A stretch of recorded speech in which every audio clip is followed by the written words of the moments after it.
कहानी की दुनिया चैनल में आप सभी का स्वागत है दोस्तों। एक प्यार भरा संभोग पति पत्नी के रिश्ते को संपूर्ण करता है। किसी की शादी हो और वो सिर्फ एक साथ एक कमरे में रहे तो हो सकता है वो अच्छे दोस्त बन जाए, पर पति पत्नी सही मायने में तभी होते हैं जब उनके बीच संभोग स्थापित होता है। ये संभोग ही है जो पति पत्नी के रिश्ते को पूर्ण करता है। पर क्या अच्छी जिंदगी जीने के लिए सिर्फ संभोग ही जरूरी है? अगर ऐसा है तो शादी से पहले माँ बाप लड़के की कमाई संपत्ति क्यों देखते हैं? मेरी शादी गौरव से सन 2009 में हुई थी। पापा और भैया ने अच्छे से देखकर रिश्ता तय किया था। शुरुआत में सब कुछ अच्छा था। हम घूमते खाते पीते एक दूसरे के साथ खूब वक्त बिताते, जिंदगी खुशी खुशी चल रही थी। पर गौरव के कंधों पर उनके माता पिता और घर की जिम्मेदारी थी। शादी के 2-3 साल बाद अचानक गौरव की नौकरी चली गई। नई नौकरी ढूंढने में 7 महीने लग गए और जो नौकरी मिली उसमें वेतन कम था। एक दिन गौरव ने मुझसे कहा, सुमन थोड़ी तंगी है, थोड़ा संभाल कर खर्च करना। मैंने कहा ठीक है, वैसे भी मैं कौन सा फिजूल खर्च करती हूँ। लेकिन अंदर ही अंदर मुझे गुस्सा आ रहा था। मेरे अपने खर्चे थे और ऊपर से गौरव के बूढ़े माता पिता की जिम्मेदारी भी थी। धीरे धीरे ये गुस्सा चिड़चिड़ाहट में बदल गया और हमारे बीच अक्सर बहस होने लगी। एक दिन बहस बढ़ने पर गुस्से में मैंने कह दिया, तुमसे शादी करके बड़ी गलती हो गई। तुमने किया ही क्या है मेरे लिए? बस जिम्मेदारियों का रोना रोते रहते हो। गौरव ने चुपचाप मेरी बातें सुनी और शांत स्वर में बोला, ठीक है, अगर मैं तुम्हारे लिए कुछ नहीं किया तो अब तुम शांत रहो। पर उस समय मैं गुस्से में थी। गुस्से में मैंने अपने भाई को फोन किया और कहा, मुझे आकर ले जाओ, अब यहाँ नहीं रह सकती। भाई ने मुझे समझाया, दीदी छोटी छोटी बातों पर इतना मत बिगड़ो।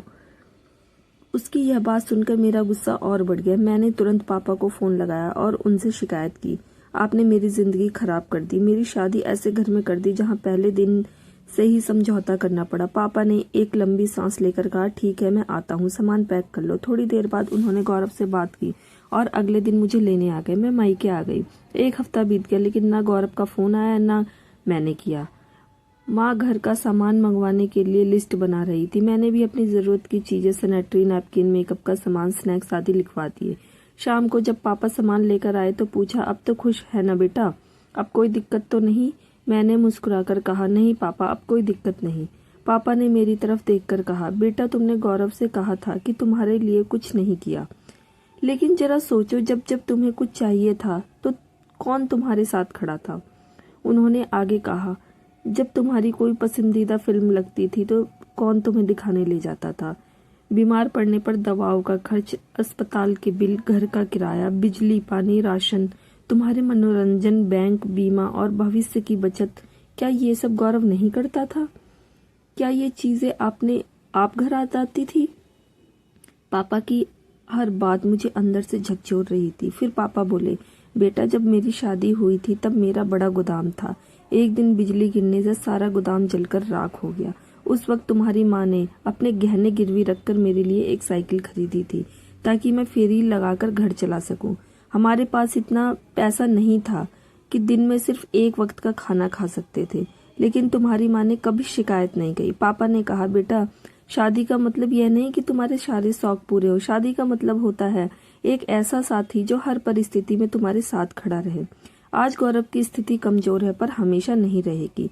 मुश्किल घड़ी में तुम उसे छोड़कर मायके आ गई, ये सही है क्या? पापा की बातें सुनकर मेरी आंखें नम हो गई। मैंने तुरंत गौरव को फोन किया और रोते हुए कहा, मुझे माफ कर दो, मैं शर्मिंदा हूँ, प्लीज मुझे वापस लेने आ जाओ। कुछ पल शांत रहने के बाद गौरव ने कहा, अगर तुम्हें अपनी गलती का एहसास हो गया है तो वापस आ जाओ। उस दिन के बाद मैंने गौरव को कभी ताना नहीं दिया। हर लड़की के लिए एक जरूरी सीख, हर लड़की को सोचना चाहिए कि उसकी हंसी खुशी और हर सुख के पीछे उसके पति की मेहनत होती है। पति केवल जीवन साथी नहीं होता बल्कि एक जिम्मेदार इंसान होता है जो दिन रात मेहनत करता है, सिर्फ इस उम्मीद में कि उसकी पत्नी और परिवार खुश रहे। मुश्किल वक्त में कभी भी अपने जीवन साथी का हाथ मत छोड़ो। पैसा कमाया जा सकता है लेकिन एक सच्चा रिश्ता खो जाए तो उसकी भरपाई कभी नहीं की जा सकती। आज की कहानी आपको कैसी लगी दोस्तों? कृपया अपनी प्रतिक्रिया अवश्य दें। हमें आपके अनमोल विचारों और सुझावों का इंतजार रहेगा। वीडियो अच्छी लगी तो लाइक करें, वीडियो को ज्यादा से ज्यादा शेयर करें और अगर आप चैनल पे नए हैं तो चैनल को सब्सक्राइब कर लें। आपका एक सब्सक्राइब हमारे लिए सराहनीय होगा दोस्तों। हर हर महादेव।